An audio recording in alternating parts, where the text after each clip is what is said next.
Good day guys, a new day, a new watch to repair. We are here at our Pavilion Mall, Binyang Laguna branch ni Right Time PH. Kasama po natin ngayon si Kuya Jericho, technician po natin dito sa Pavilion Mall, no?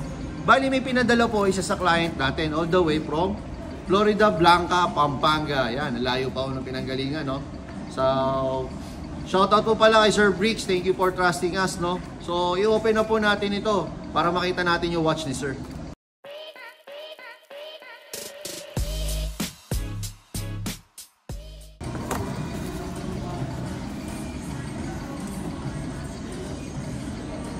Okay, ayun. Bali, ito yung watch ni Sir. XKX007 K version. Bali, ang concern ni Sir dito is laging nalilate, like 10 to 15 minutes. I'm not sure if per week or per day. Tsaka medyo may naririnig akong kalog dun sa watch ni Sir, no? Bali, ang unang gagawin po natin dito is service maintenance para ma-inspect natin yung mga watch at malinis na rin natin ng maayos yung mga parts niya. So tara, samahan nyo kami.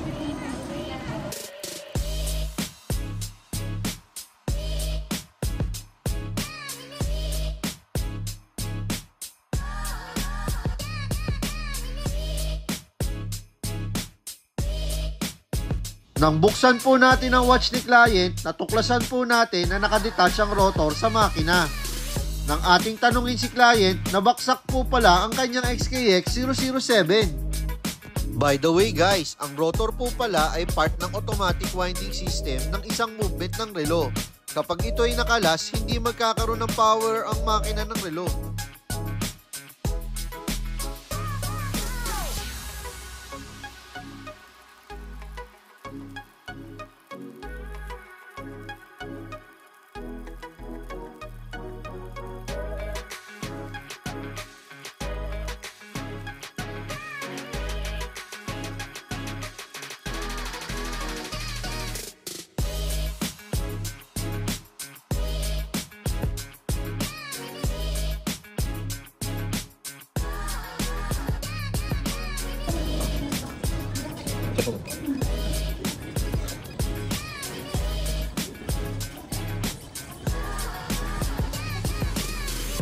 Okay guys, as you can see, napakababa na po nung amplitude niya at napakataas ng bit error. Nade-delay din ito ng 4 minutes per day. Kung patuloy pa rin gagamitin ni client ito sa current state niya without servicing, maaaring ma-worn out yung mga parts, kaya kailangan na talagang i-service ito. Credits to Kuya Jericho, siya po ang nag-service ng XKX007 ni client. Si Kuya Jericho po ay may almost 20 years of experience sa watch repairing. Iba't ibang watch brand na rin ang na-repair niya. Gamit ang karanasan at standard operating procedure ni Right Time PH, maaasahan po natin na maayos magagampanan ang kanyang tungkulin.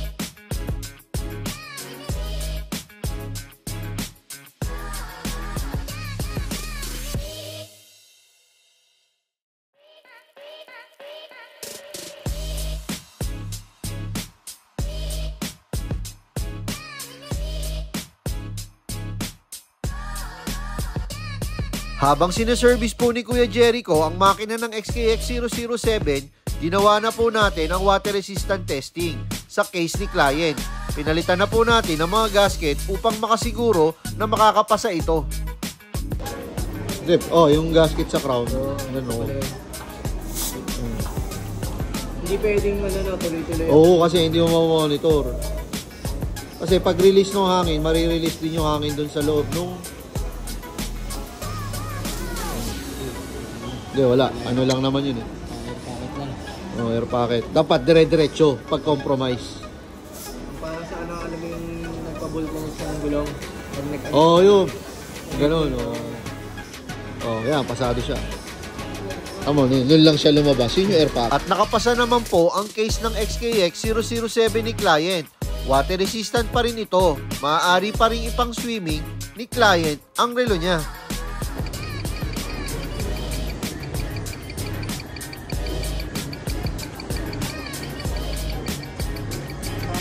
Okay guys, service maintenance done. Thank you for watching this video. Hanggang sa muli. Paalam!